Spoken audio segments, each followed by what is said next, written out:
Bonjour et bienvenue dans un nouvel épisode du podcast Redevenir Soi. Aujourd'hui, on se retrouve pour une série qui est la série des interviews inspirantes.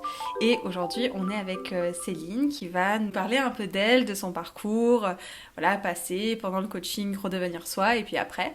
Déjà, je vais la laisser se présenter. Alors, bonjour à tous. Moi, c'est Céline. J'habite à Lyon. J'ai 23 ans. Et pour l'instant, je travaille en tant que salariée dans un laboratoire. Mais j'ai plein de projets d'entreprise. Je ne sais pas trop ce que je veux faire encore exactement. Mais voilà, du coup, ouais, mes valeurs hautes, je pourrais dire que c'est la bienveillance et la curiosité. Et le partage aussi. Voilà. Je te propose qu'on aille directement sur la première question. Est-ce que tu peux nous dire un peu... Donc là, toi, tu étais sur un coaching de 4 ou 5 mois, je me souviens plus. 4 mois, non? 4 mois. Ouais, 4 mois, sur je un crois, coaching de ouais. 4 mois, ouais, donc sur l'ancienne version de Redevenir Soi. Mais on l'a fini il y a un mois à peu près, donc on a un mois de recul. Et j'ai bien envie que tu nous parles de avant le coaching, donc même avant, hein. C'était quoi tes problématiques? Qu'est-ce que tu vivais dans ta vie qui te faisait dire, peut-être qu'à un moment donné, je vais me diriger vers un accompagnement? Je pense qu'il y avait déjà deux choses principales. C'était peut-être ma culpabilité en général et ma timidité. Mhm. Du coup, en fait, ça s'est présenté à moi sur plusieurs domaines. Mhm. Euh, par exemple, en fait, j'avais souvent plein de projets professionnels qui me correspondaient pas forcément, mais je me rendais pas forcément compte. Et du coup, j'arrivais pas forcément à faire tout ce que je me sentais obligée de faire, entre guillemets. Et du coup, ça m'apportait pas mal de culpabilité au quotidien, autant dans ma vie personnelle que ma vie professionnelle. Mhm. Et du coup, pas mal de stress, et ça me faisait un cercle vicieux de stress, de culpabilité, de fatigue, etc. Ouais, le fameux cercle vicieux en même temps. Ouais, c'est ça. Et justement, la problématique principale, c'est que j'avais du mal à sortir de ce cercle vicieux, Mhm. et qu'une fois que je tombais dedans, justement, j'avais du mal à en sortir. Et du coup, je marchais beaucoup par périodes hautes et périodes basses, des périodes où je faisais beaucoup, beaucoup de choses pendant quelques jours ou quelques semaines jusqu'à m'épuiser, etc. Et après, un moment où je peux plus rien faire, j'arrive plus, je suis fatiguée, je fais que dormir ou voilà. Et après, à partir de ce moment-là, je culpabilisais, voilà. Et du coup, c'est beaucoup des périodes comme ça qui s'enchaînaient. Mhm. Et après, l'autre problématique, c'était du coup ma timidité. Euh, je ressentais beaucoup l'impact de ma timidité. Ça a toujours été depuis toute petite. Et je la ressentais dans mes relations. J'avais du mal à être moi-même même avec mes amis ou avec ma famille. Mhm. Et du coup, j'en avais marre que ce soit Ça comme se ça. comprend. Et du coup, voilà, je voulais faire quelque chose pour que ça change. Ok. Et c'était quoi du coup le type de pensée que tu avais? Alors tu peux me faire pour les deux, autant la culpabilité que la timidité. Dans ces moments de culpabilité, qu'est-ce que tu te disais? Et dans ces moments de timidité, qu'est-ce que tu te disais sur toi? Ou les autres d'ailleurs. Je pense que je me comparais beaucoup aux autres. Déjà pour la culpabilité, je me disais mais pourquoi les gens, comment ils font pour faire tout, pour faire autant de choses. Moi je suis fatiguée, rien que faire les courses, ça me fatigue.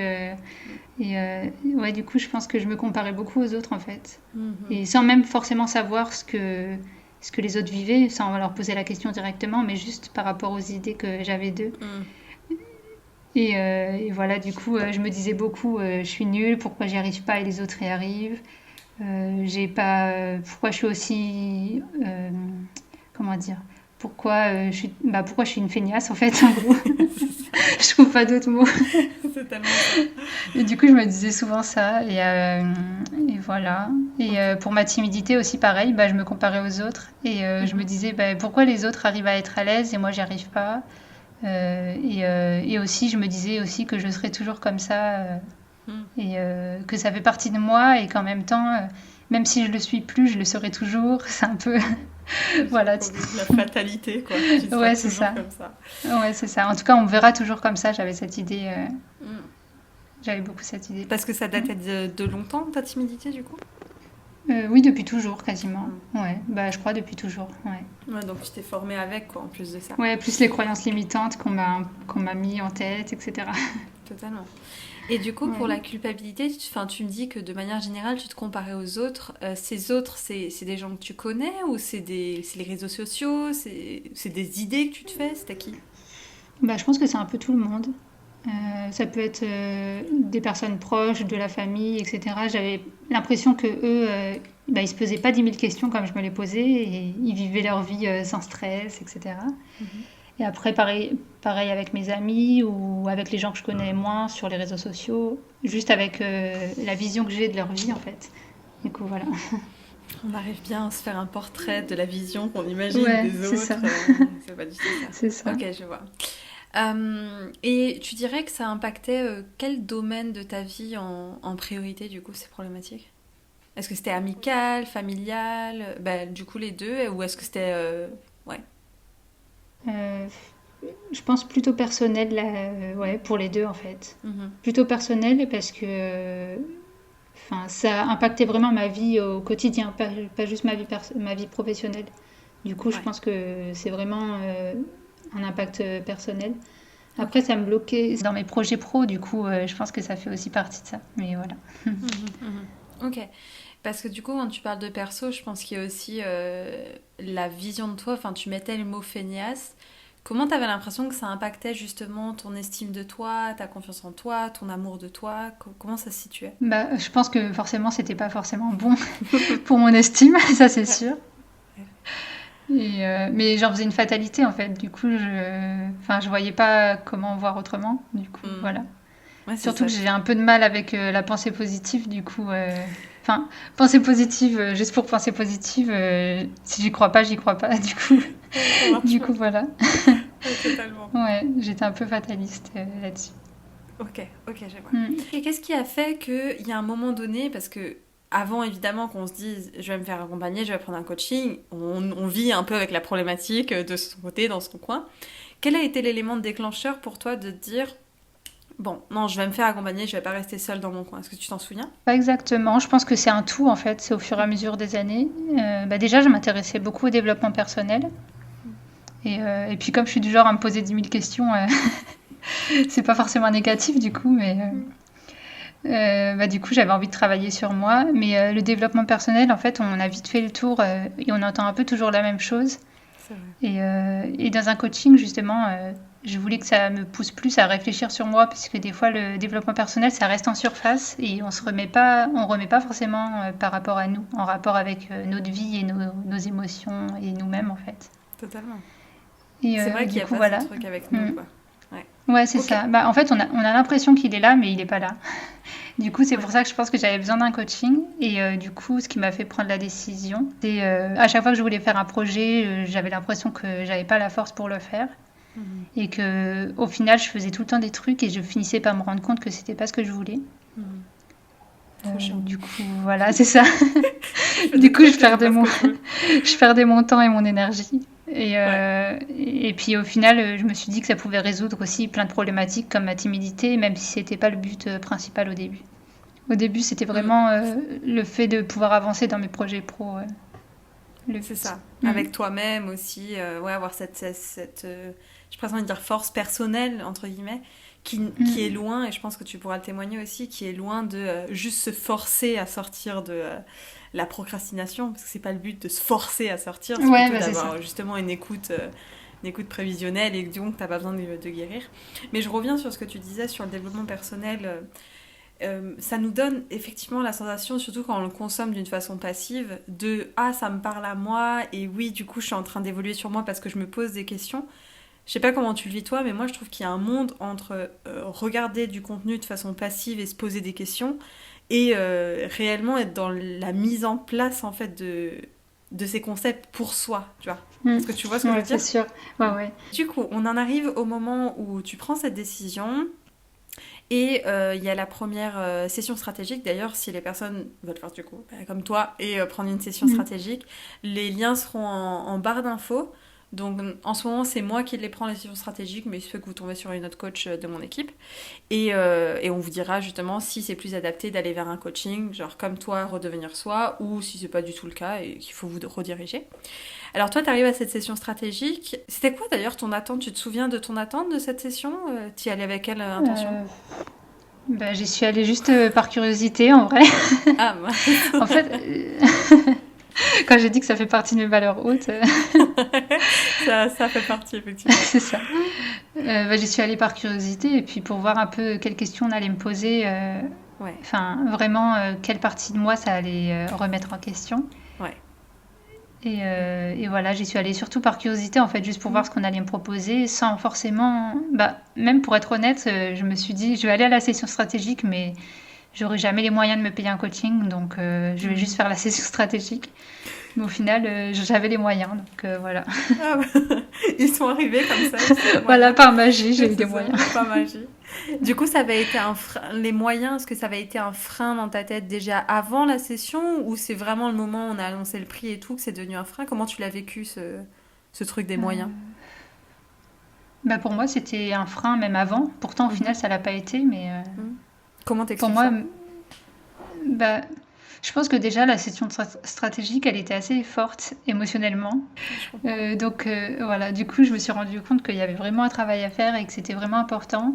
Mhm. Et que si c'était aussi difficile émotionnellement, c'est vraiment que c'était nécessaire.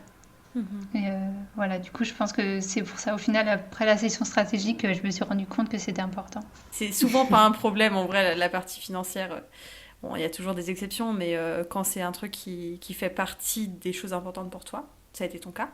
Maintenant, on va parler du début du coaching. Est-ce que tu te souviens des premières difficultés que tu as rencontrées dans le coaching? Bah, je pense que tu le sais. C'est pas forcément la première, mais c'est la problématique principale. C'est mon perfectionnisme. Mhm. Et c'est justement ma culpabilité, ça va avec le perfectionnisme. Totalement. Et du coup, le fait de pas forcément pouvoir faire les exercices aussi bien que je voulais et vouloir toujours que ce soit parfait avant de rendre les exercices. Mhm. Et puis un peu avoir ce côté bonne élève parfaite, tout faire en temps et en heure. Et si j'avais pas le temps ou pas l'énergie de tout faire, je culpabilisais beaucoup. Ouais. Et du coup, ça m'a beaucoup challengée à ce niveau-là. Moi, je dis souvent, voilà, faut passer par les deux extrêmes pour trouver son juste milieu. Le truc où t'es à fond, tu fais les exos à fond. Et si je prends l'exemple du perfectionnisme, et t'es trop fier de toi. Et puis le moment, du coup, où ça redescend et que t'es en mode, du coup, j'arrive pas et je suis pas assez et ça va pas. Et je pense que t'étais passé par les deux, du coup, au final. Hein, Oui, oui, oui. Ouais. Bah, c'était un peu dans ma problématique de base Bah où oui. j'avais des phases hautes et des phases basses qui duraient Ouais. beaucoup plus longtemps. Ouais. Pour resituer, le perfectionnisme, on le travaille à peu près dans le module 1, à plusieurs endroits. Déjà, quand on fait le lien avec qui tu es vraiment et qui tu espères être dans la version parfaite de toi. Et en fait, c'est cet espoir-là de la version parfaite peut exister qui fait qu'on se brûle les ailes, quoi, au final. Alors que être toi, c'est cool aussi, tu vois. T'es pas obligé de te mettre C'est cette ça. pression et tout. Mm. Qu'est-ce qui t'a permis de te relever justement de ce perfectionnisme-là ou dans ces moments-là, qu'est-ce qui t'a permis d'après toi de te dire ok, c'est le premier obstacle, mais c'est juste un obstacle, c'est possible, entre guillemets, de s'en relever.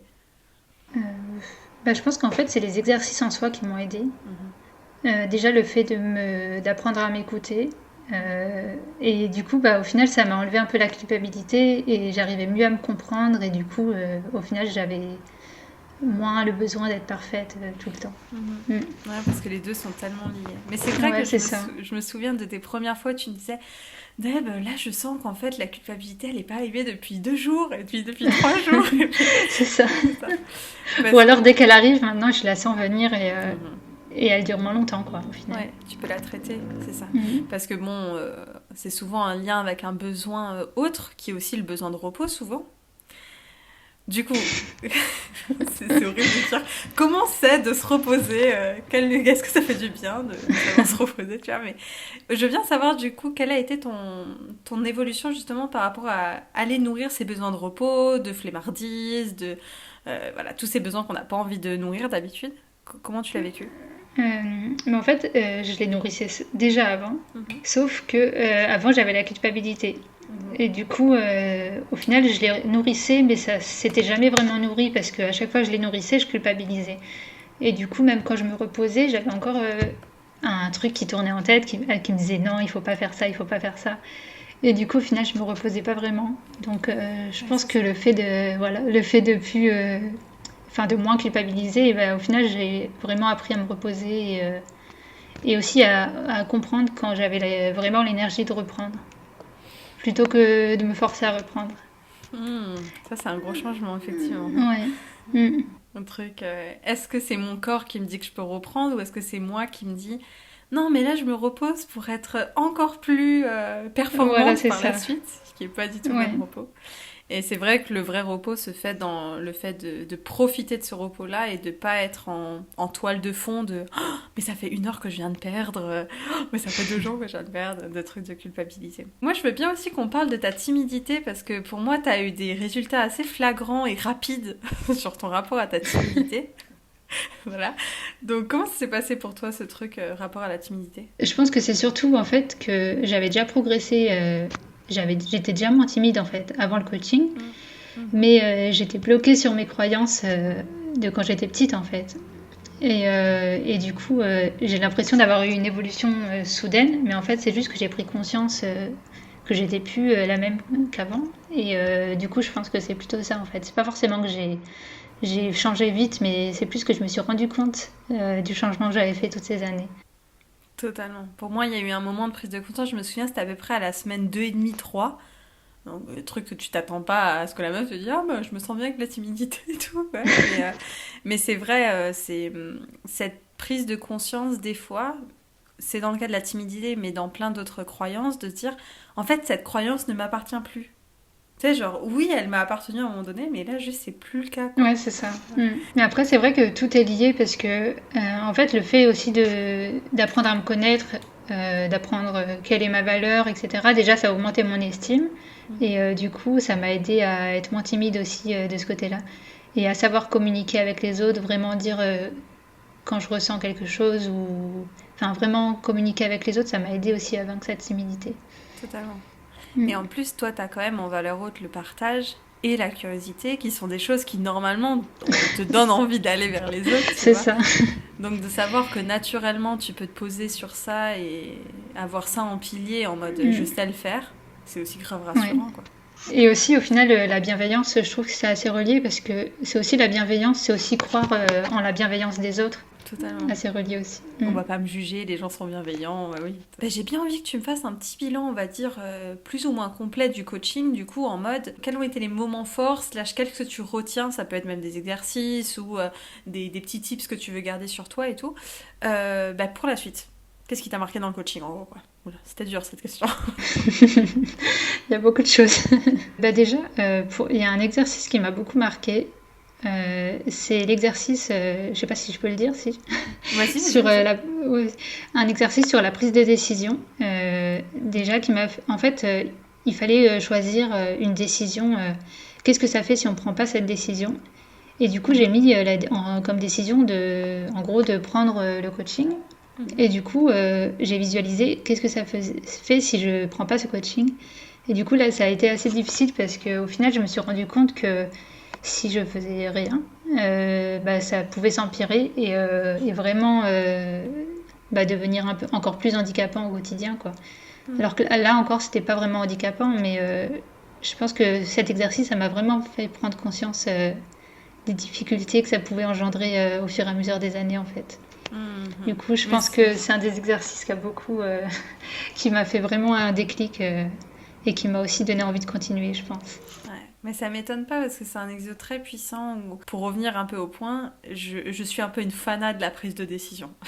J'adore tout ce qui est autour de la prise de décision et du coup j'ai envie de faire plein de contenu autour de ça mais j'ai tellement de choses à dire que du coup je fais juste pas de contenu. Euh, du coup sur la prise de décision il y a vraiment ce truc de l'homme qui régit à 2 lois, évitement de la souffrance et aller vers le plaisir et c'est pour ça qu'on prend des décisions. Et là ce qu'on fait dans cet exo c'est de se dire d'aller réellement se projeter dans ben, quand je prends cette décision, quelle souffrance je vais éviter sur le long terme, que ce soit dans ma relation avec moi-même, que ce soit avec amoureux, professionnel, financier, et en plus c'est un exo qu'on fait pas en une fois, hein. Je sais pas combien de temps il a dû te prendre en tout, mais Ouais, j'ai mis du temps. on a Déjà mis du trouver temps. sur quelle décision j'avais travaillé et Ouais, je pense qu'on peut être sur du 3 voire 4 heures quoi, quand on fait bien l'exo, et le faire de l'autre côté, et ça peut que ancrer dans le corps Ce truc de ah ouais, c'est pas possible autrement que de prendre cette décision, quoi. Ouais. Mais surtout que Et c'est c'est difficile de se projeter dans la souffrance qu'on peut ressentir en fait. totalement. Parce que des fois, on se rend compte que finalement, la souffrance, elle est vraiment pas loin. Enfin, vraiment, ce qu'on projette de pire, c'est vraiment pas loin des fois. Et du coup, on se rend compte que ça peut être. Enfin, c'est vraiment un truc, ça peut se jouer, quoi. Totalement. Mais t'as eu quand même la maturité, presque, j'ai envie de dire, de pas attendre justement ce point de non-retour, quoi. Dire, bah, c'est parce que je ne veux pas vivre ce point de non-retour que je prends la décision aujourd'hui. Et ce qu'on appelle l'urgence de prévention plutôt que l'urgence de guérison, quoi. D'ailleurs, le premier exo qu'on fait quand on rentre dans le coaching. Parce que j'estime qu'évidemment, s'investir déjà financièrement, ça vous fait prendre une bonne décision, on soit d'accord. Mais faire un exo comme ça qui ancre, c'est encore plus puissant. Ok, super. Il y a les moments forts, ce que tu retiens. Bah, ce que je retiens déjà, c'est aussi ce que j'ai appris surtout, c'est de m'écouter. Et du coup, je pense que quand il y a des moments où je suis encore un peu submergée par mes émotions, par le stress, selon les événements qui arrivent dans ma vie, etc. Et du coup, je pense que maintenant, j'arriverai mieux à me rattacher à mes ressentis profonds, du coup, vraiment à savoir ce que je ressens, de quoi j'ai besoin, et faire tout le cheminement après pour répondre à ces besoins. Et je pense que ça, c'est ce que je vais retenir le plus dans le coaching et ce que je peux mettre en place le plus facilement au final au quotidien. Le fameux pilier numéro 1. Ouais, voilà, c'est ça. C'est trop bien parce que on prend presque 2 mois à travailler là-dessus, mais au final, moi je sais pas comment tu le vis, moi j'ai la profonde croyance que c'est un chemin qui te sert toute la vie, quoi. Genre d'avoir cette capacité de savoir t'écouter sur ces points-là, moi ça te sert toute la vie, tu vois. Tu peux pas à un moment donné arrêter de dire ah oui, c'est vrai que c'est intéressant de savoir m'écouter, quoi. Ça fait bizarre de se rendre compte qu'au final, avant on le savait pas. Et que maintenant on sait faire. Enfin, je me dis comment on pouvait ne pas savoir s'écouter en fait. Enfin, c'est un peu la base. Ouais. Ça paraît fou, hein. Moi, si je me bah oui, faisais c'est comment ça. avant, Ouais, c'est ça. je sais pas. Mais je crois qu'il y a aussi un déni un peu collectif sur qu'est-ce que ça veut dire savoir s'écouter. Parce que je pense qu'on a un peu ce truc, tu sais, de oui, bah, je sais m'écouter parce que bon, bah, je sais pas, genre j'étais très fatiguée, du coup je suis allée me reposer. D'accord. Mais avant ça, t'as plein de petits alarmes, t'as plein de petits signes, t'as plein de petites subtilités, quoi.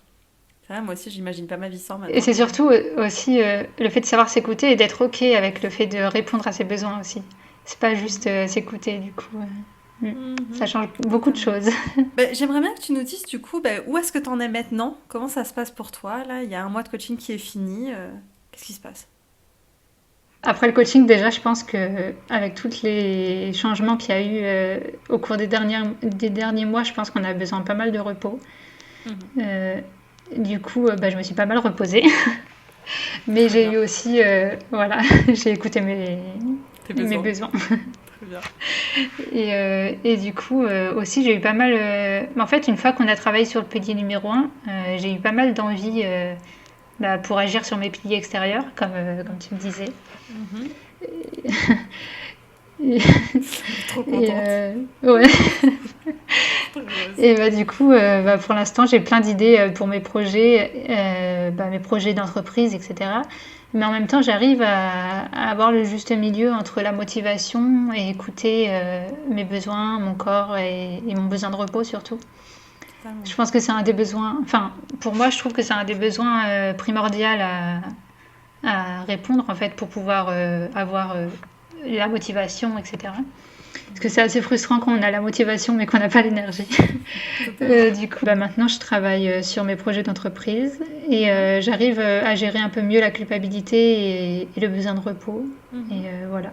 Du coup, et je me sens aussi beaucoup plus à l'aise avec les gens. Après, avec le Covid, c'est vrai que je vois beaucoup moins de monde. Du coup, c'est un peu difficile parce que moins je vois de monde et moins je suis à l'aise avec des gens. Mais je pense que je me sens beaucoup plus à l'aise déjà et beaucoup plus spontanée quand je suis avec des personnes que je connais ou pas d'ailleurs. Mais voilà, je pense que ça m'a aidé aussi à être plus spontanée. Trop bien. Et du coup, tu veux nous parler un peu de tes projets pro? tes projets de business, d'entrepreneuriat, Ouais. vas-y. Go. Bah déjà là j'ai un projet principal en ce moment, c'est l'organisation des cercles de femmes. Les cercles de femmes en gros je vais les organiser en ligne et après je pense les faire en présentiel, je sais pas encore où, quand, etc. Mais du coup en fait c'est un endroit plein de bienveillance et de partage comme mes valeurs hautes. Évidemment. Et du coup c'est un endroit pour les femmes, mais je pense que plus tard ce sera peut-être pas exclusivement pour les femmes. Donc je verrai, c'est à réfléchir. C'est un cercle où on partage un peu nos émotions du moment, nos problématiques, nos pensées, etc. Et c'est un endroit où en fait on ne reçoit pas forcément de conseils des autres. D'ailleurs on n'en reçoit pas du tout, c'est le principe du cercle de femmes. Et c'est ça qui fait que c'est différent d'un coaching, c'est qu'on est vraiment là juste pour écouter les autres et partager. Pour l'instant je travaille là-dessus. Après, j'ai aussi pas mal de projets, tout ce qui est autour de la femme en fait, et j'aimerais bien aider les femmes à apprendre à s'écouter parce que du coup, pendant le coaching, je me suis rendu compte que c'était très important. Et du coup, surtout, je trouve que les femmes, on est pas mal culpabilisées déjà par rapport à nos cycles menstruels. On n'a pas forcément la même énergie tout le temps, la même motivation, les mêmes émotions tout le temps. On est quand même beaucoup plus cyclique que les hommes. Grave. Et du coup, je pense que c'est d'autant plus important pour les femmes de savoir s'écouter. Et du coup, voilà, je pense que je vais réfléchir à une offre, à des coachings ou alors des formations ou quelque chose pour aider les femmes à apprendre à s'écouter. Donc pour l'instant, c'est encore en réflexion.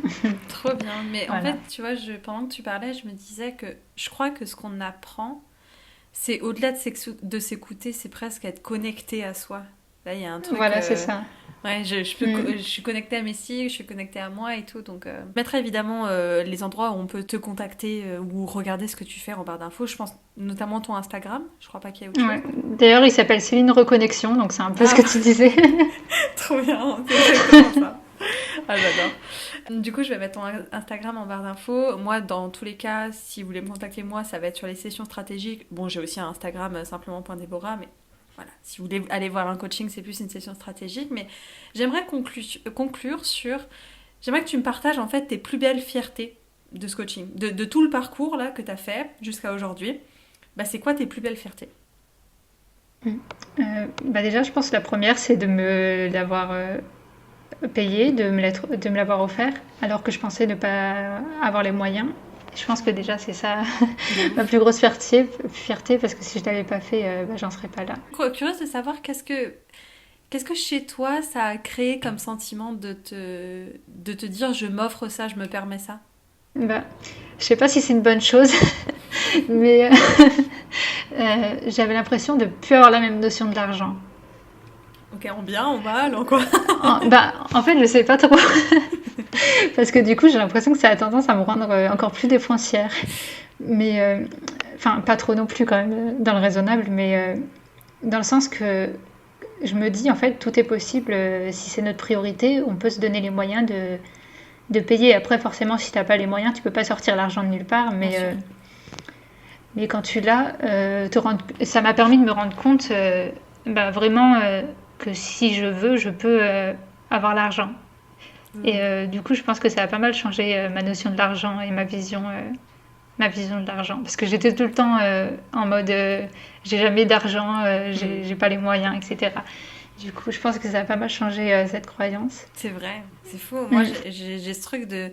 Parce que je me souviens de mon premier investissement, ça m'a fait un peu la même chose. Déjà, de me dire, putain, je me valorise assez pour investir sur moi. Tu sais, d'habitude, on investit dans les autres, on investit... Là, du matériel ou quoi. C'est ça. Genre, je vaux plus qu'un ordinateur, tu sais, genre, j'investis sur moi. Et puis, il y a évidemment le côté... si je me permets de faire ça, c'est qu'en fait, je veux donner une autre dimension à l'argent. C'est une dimension de, oui, je peux avoir ça, ça peut arriver à moi, et donc c'est pour ça que je peux dépenser / investir plus et tout. Donc je suis trop contente que ça t'arrive. Donc, du coup, comme dit, je vais mettre toutes les informations en barre d'infos. Et moi aussi, je vais donner un mot de la fin. Alors, ça ressemble à chaque fois, mais c'est à chaque fois la vérité. C'est que moi aussi, je suis très fière de toi, de ton parcours. Encore plus dans l'être que dans le faire, parce que dans le faire, tu sais comment je suis, ça m'intéresse même un peu moins, les parcours dans le faire que dans l'être. Mais... Ouais, je te sens avoir la capacité de croire assez en toi justement pour que ça ait un impact sur les autres. Et c'est ce que tu es en train de faire, tu vois. Ce truc de reconnexion, de curiosité, de bienveillance. Tu l'as avec toi et je trouve que de plus en plus, parce qu'il y a moins de culpabilité, de timidité, de perfectionnisme, tu t'autorises à le faire avec les autres. Genre avec les cercles de flammes et tout. Genre j'ai trop hâte de voir tes premiers cercles de flammes. Moi aussi, mais je me pensais pas du tout capable de le faire d'ailleurs. Mais... Ouais, c'est arrivé comme ça, ouais, et naturellement ça. en plus. Hein, et surtout que c'est très contradictoire avec la timidité, le fait d'animer un cercle, du coup, voilà. C'est ça, c'est trop beau. Donc, qu'est-ce que tu dirais à une personne qui hésiterait aujourd'hui, qui serait dans ta situation d'avant le coaching et qui hésiterait à aller vers ce coaching? Qu'est-ce que tu lui dirais, ou qu'est-ce que tu dirais à l'ancienne Céline, si tu pouvais le faire, quoi? Bah déjà, je pense que c'est normal d'hésiter.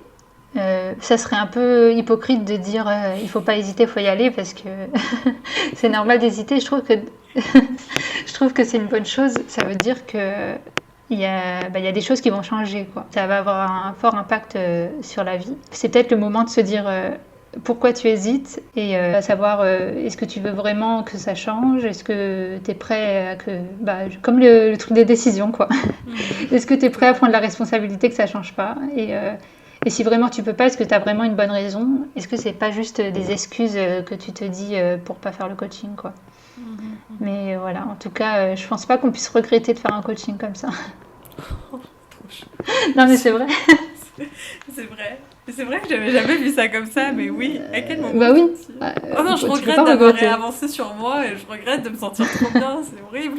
C'est ça. J'avoue. Est-ce que tu veux un mot de la fin? Pour moi, on est tout bon. Merci d'avoir fait le coaching et merci de m'avoir invité pour ce podcast. C'est normal. Comme dit, tout sera en barre d'infos. Je vais vous laisser sur ça pour un nouvel épisode très prochainement. À très vite. Bye bye.